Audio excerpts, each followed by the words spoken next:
En direct de l'atelier d'Aurélie Lafourcade, artiste plasticienne et pas peintre, puisqu'elle me dit qu'elle ne s'estime pas. Alors, elle parlait pas d'elle en général, mais comme après elle s'est interrompue, c'est à nous de remplir les blancs. Alors, je fais un travelling, enfin c'est un pseudo-travelling, donc on voit bien où on est, il y en a partout.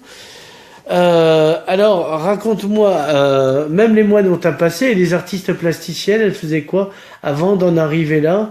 Est-ce qu'elles avaient, comme dirait ma grand-mère, un vrai travail?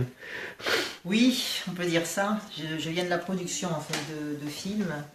Et donc j'étais à côté de la création, mais pas vraiment dedans. Et même si depuis toujours je fais de la photo, je dessine, je fais plein de choses, j'ai fait de la sculpture, du modelage, etc. Et à un moment donné, il s'est passé des choses dans ma vie, j'ai bougé aussi, j'ai changé de lieu de vie et j'ai eu envie de m'y consacrer vraiment. Donc j'ai ouvert la porte, hein, comme je dis toujours, la porte intérieure de moi. Et j'ai commencé donc à... C'est parti d'un voyage en Inde où j'ai fait des photos de vieux murs décrépits. Et j'ai trouvé ça magnifique. Et du coup, comme parallèlement à ça, je dessinais en atelier des modèles du nu. J'ai eu envie de confronter en fait mes nus à cette matière de vieux murs. Et ça a tout de suite hyper bien fonctionné. Ça a exactement rendu ce que j'avais en tête. Et voilà, donc j'ai creusé cette piste-là et je me suis aperçue en fait que le fait de mélanger ces corps, c'est un travail finalement métaphorique. Ces murs parlent de nos cicatrices, de nos expériences, de nos états d'âme, du cycle de la vie aussi. Et le fait d'avoir ces corps, je trouve que déjà il y a cette confrontation du minéral avec la chair. Il y a les matières que je mets moi dans mes encres qui peuvent enrichir le corps et vice versa, les matières du mur qui enrichissent le dessin. Il y a vraiment un dialogue subtil que je crée entre ces deux médiums, on va dire. Et voilà, et je trouve ça très poétique et je pense que ça nous concerne tous finalement. Donc on fera une petite balade, mais on voit de loin se dessiner un peu ces dessins que vous faisiez Egon Schiele. Ah, merci, c'est un compliment. Donc voilà, et on voit aussi des photos, parce que tu es photographe aussi, donc tu pratiques effectivement j'allais dire tous les plastiques. Donc la photo c'est différent. Qu'est-ce que tu recherches en photo que tu ne fais pas en peinture? En photo, ben là par exemple c'était une série que j'avais faite à la forêt qui avait brûlé donc à la Jonquère et c'était 6 mois après que ça ait brûlé et c'était ce qui était très beau c'était ces arbres un peu fantomatiques qui faisaient comme presque des sculptures ou même des animaux préhistoriques, enfin on pouvait imaginer des tas de choses et les pousses vert tendre qui commençaient à repousser, donc il y avait ce contraste entre ce noir charbon calciné et ce vert tendre, et de nouveau cette métaphore entre finalement la vie est plus forte que la mort et ce cycle. Donc quelque part on retrouve finalement un petit peu une des thématiques de mon travail. Alors, avant de te jeter sur des grosses toiles, enfin qui sont pas des toiles, tu as un carnet où tu notes tes impressions, tes idées, tes pistes, comme tu disais tout à l'heure. Oui. Alors, fais-nous alors, la présentation. Je vais mettre un peu de lumière dessus. Oui, voilà, parce qu'il faut qu'il parle. Oui. Alors en fait, c'est un carnet d'inspiration, je vais dire, où je pioche dans des magazines, dans ce que je fais moi, des dessins, des encres. J'écris aussi, donc je mets des poèmes ou des citations que je trouve intéressantes. Et comme ça, je peux me replonger dedans et m'inspirer, quoi. Finalement, c'est vraiment un mood board où... voilà. Alors mood, ça veut dire humeur en anglais, hein. Voilà. Et board, ça veut dire tableau pour ceux que ça intéresse. Voilà, donc on retrouve mes vieux journaux par exemple, parce que j'ai aussi un travail sur tout ce qui est collage. Et je travaille à partir de vieux journaux ou de papier japonais, tout ce qui est un peu matiéré. Et je déchire ces journaux et je mélange avec mes dessins déchirés. Et ensuite, je peux repeindre, travailler avec des sprays, des vernis. Et de nouveau, ce travail sur le temps qui passe, sur le cycle de la vie, quoi. Le cycle, le souffle aussi. l'énergie vitale, hein, l'énergie de l'univers. Parce qu'on, voilà, c'est... Le retour au tout ça. Voilà. Je suis un peu reliée quand je travaille, hein, je me relie un peu à ça, quoi. C'est magique, hein. Voilà. Je vais montrer ce carnet j'ai pris les pages de ce carnet en photo et je vais les montrer dans une des vitrines que je présenterai pour l'exposition que je prépare là. Ouais, alors là on termine le carnet, justement on va parler, tu vas te rasseoir, enfin tu fais ce que tu veux mais ce sera plus simple. Voilà. Donc, tu as déjà exposé, Oui. donc ça fait combien de temps que tu exposes Ça fait 5 ans. 5 ans que j'expose. J'ai commencé à la Maison de la Région à Perpignan, puisqu'en fait, j'ai commencé à travailler quand je me suis installée ici, puisque je viens de Toulouse. Et ensuite, j'ai exposé au Palais des Rois de Majorque, j'ai exposé à Collioure, au musée de Terrus à Elne, je suis partie à Valencia, aussi à Toulouse. Voilà, en gros. Alors, trouver des lieux d'expo, est-ce que c'est compliqué ? Oui, en fait, moi, j'envoie des dossiers tout simplement. Et puis, je présente ma candidature. Et si mon travail plaît ou intéresse, je suis sélectionnée tout simplement. Voilà. Voilà. Et alors, le public, est-ce que ça existe encore un public pour la peinture qui ne soit pas prêt à mourir après une grosse canicule, évidemment ? Je pense que oui, mais oui, bien sûr, mais ça se calcule pas ces choses-là. Ça dépend du réseau qu'on peut avoir, du bouche à oreille, des gens que l'on touche, voilà, c'est aussi le hasard. Et au-delà d'un public, bon, maintenant, c'est pas le tout, il faut bien en vivre, hein, parce qu'on est dans un monde de commerce. Vendre de l'art et en vivre, est-ce que c'est possible déjà? Et oui, si oui, est-ce que tu vends en fait? Oui, j'en vends, oui, Ouais. j'en vends. Est-ce que tu as assez pour en vivre que de ça? Ou comme moi, tu es obligé de faire des braquages de banque audacieux? Bonnie and Clyde. Ouais. Non, j'en vends pas encore suffisamment pour en vivre totalement. Je suis quand même, j'ai un statut d'artiste, je suis à la Maison des Artistes, etc. Mais comme je continue à faire des missions de temps en temps sur des films pour arriver à...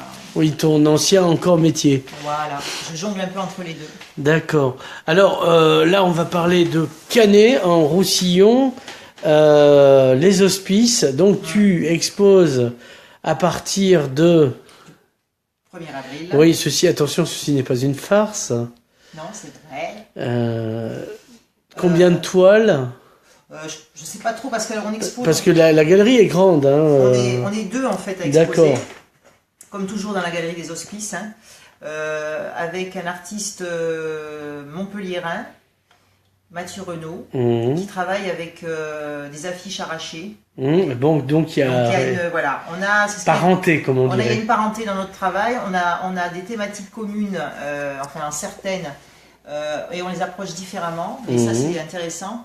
Et donc on a décidé tous les deux de se partager le lieu, pas forcément avec un étage chacun, mais plutôt des murs qui vont se faire dialoguer. Se répondre. Voilà, c'est plus l'idée. Donc du coup, je peux pas dire exactement combien d'œuvres je vais accrocher, mais je pense qu'il y en aura au moins une bonne vingtaine, parce que le lieu est quand même très grand. Donc vous jouez à Baudelaire, correspondance, une forêt de tableaux qui va se répondre. Voilà. Pas trop. Alors moi, je suis pas trop pour accrocher trop de choses non plus. J'aime bien que les œuvres respirent et qu'il y ait quand même, voilà, que chaque œuvre puisse, qu'on soit pas envahi, quoi, qu'on soit pas agressé. T'es pas dans le rapport baroque au plein. Moi, je suis plutôt sur l'idée de jouer entre les vides et les pleins, justement. Voilà. Alors, on va se lever. Enfin, moi, je vais essayer toujours parce que faudrait 3 cafés en injectable. Et on va parcourir ton atelier et tu vas nous faire la présentation de toutes ces choses que tu as peintes. Le lapin.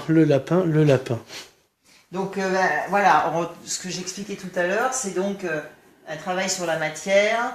Je mélange un corps ou un visage. Bon là, en l'occurrence, un visage, c'est extrêmement fondu, on ne le devine pas forcément. Et ça, j'aime bien que finalement, chacun y voit un peu ce qu'il souhaite. Ce qui est intéressant, ce que je trouve intéressant, en fait, c'est la composition et l'émanation d'un tableau. C'est-à-dire, est-ce que ça vous parle, est-ce que ça vous touche, est-ce que dans ces formes, dans cette lumière qu'on peut voir, etc., il y a une lecture, quelque chose que vous vous appropriez et est-ce que vous pouvez finalement partir dans cette histoire que ça peut raconter. Et voilà, c'est un peu l'idée aussi de rêver, de partir dans l'œuvre et d'y voir chacun ce qu'on veut, quoi. Hein.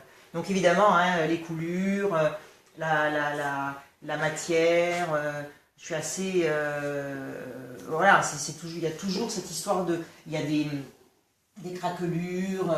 Voilà. Donc au-dessus, on voit le corps d'une jeune fille. Enfin, moi j'y vois une jeune fille, mais oui. Il est probable que je ne sois que monomaniaque. Là, c'est un compteur EDF dans une rue de Perpignan que j'ai pris en macro. Ouais. J'ai beaucoup retravaillé et il y avait cette croix. Et du coup, on a cette femme finalement assez sensuelle. À l'anguille. À l'anguille, oui, tout à fait, ouais, qui s'appuie sur cette croix et qui finalement je trouve une forme de paix. Et elle est à la fois à l'anguille, oui, paisible et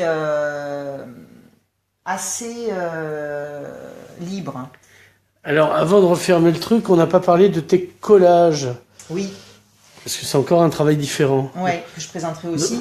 Alors, mes collages, donc on retrouve l'idée des matières et du temps qui passe, hein, puisque je ne travaille qu'avec des vieux papiers. Mmh. Je déchire parce que j'aime bien l'histoire de l'accident et de l'irrégularité, et des bords qui sont pas nets. Donc déjà, il y a cette petite craquelure ou ces petits filaments qu'on a sur du papier que je trouve qui m'intéressent. Et je mélange mes dessins que je déchire aussi dans les vieux papiers. Puis je peux rajouter du vernis, puis je peux rajouter du texte, du spray, de la peinture. Je m'autorise un peu tout comme sur mes tirages en fait. Hein, je ne m'interdis rien puisque je travaille avec de la cendre, de la terre, du sable, des tas de choses. Et voilà. Et quand à un moment donné je pense que l'histoire elle est dite, j'arrête. Ce qui n'est pas toujours simple. Savoir arrêter à temps. Ah, savoir s'arrêter. Attends, c'est comme pour les politiques, c'est toujours très compliqué. Alors, on continue la balade. Ça, c'est de toi, ces cadres? Oui, ça c'est des petits dessins, des petits formats, parce que je suis souvent dans des grands formats. Et je me suis dit que ça pouvait être bien aussi d'avoir des petits formats pour faire des petites séries ou se faire plaisir à des prix plus accessibles, on va dire. Et on retrouve mes encres de Chine, le vieux papier. Voilà, c'est un peu mon univers. Alors, j'ai trouvé un siège pour m'asseoir. Je vais en profiter. Comme ça, on va continuer et moi, j'aurai mon confort. Parce que quand il y a de la gêne, il n'y a pas de plaisir. Alors, Narnaud, voilà, des grands collages. Donc, certains sont assez graphiques, hein, comme ceux-là où il y a de l'air, en fait. Hein, il y a du vide aussi. Et toujours mes vieux papiers. Là, j'ai verni, j'ai dessiné sur le papier. Encore un autre. Bon, j'en ai d'autres j'ai un très grand format là qui est en préparation, qui n'est pas là. Alors ça, est-ce que ça sera exposé ce qu'on voit là? Oui. Aux hospices, donc pour revenir, attention, ça glisse. Ça sera exposé aux hospices, les grands collages. Oh là là. Tu devrais mettre une cale sans vouloir. Oui. Tu vois? Ah, parce que là, j'ai enlevé mon pied.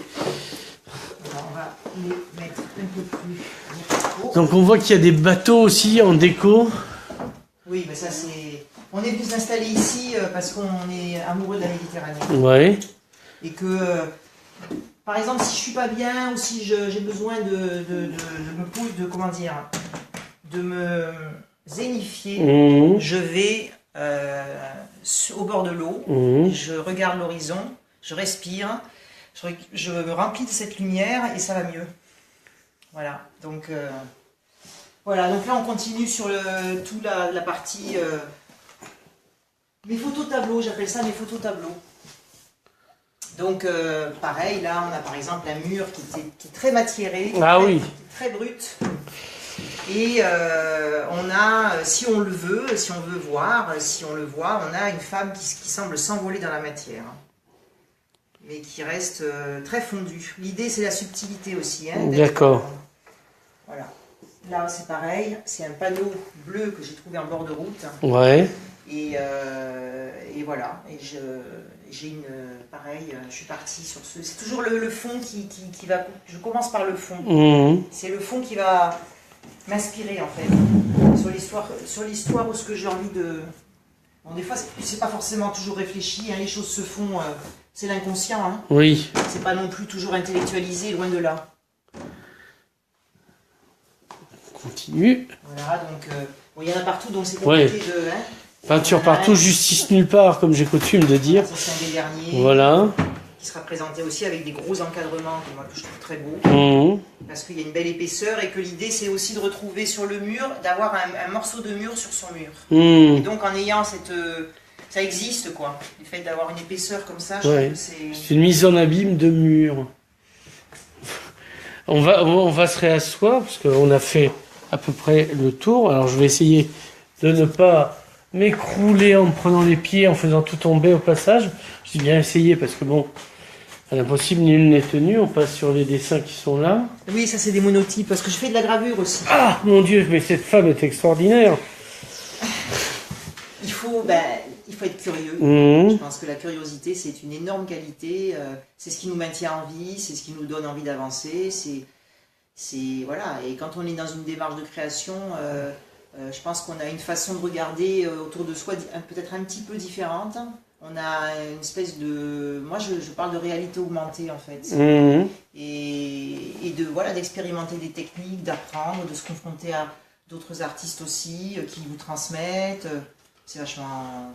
Ouais, on t'a vu ce dimanche dernier à l'expo Grégorière, qui est en train de regarder d'ailleurs.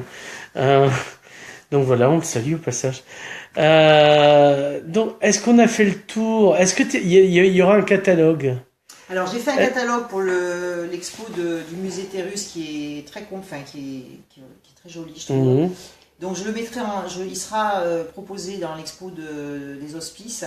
Là pour les hospices on ne fera pas de catalogue parce que l'expo n'est pas assez longue je pense. C'est vrai qu'au musée Terrus je suis restée 3 mois, plus de 3 mois. Mhm. J'en avais fait un aussi pour l'expo du Palais des Rois de Majorque. Mhm. Donc non, pas pour l'instant. Et sinon, est-ce que tu as un site internet où on peut te retrouver, te contacter Oui. et dire je vous achète tout, barrez-vous en oui. Méditerranée sur un bateau?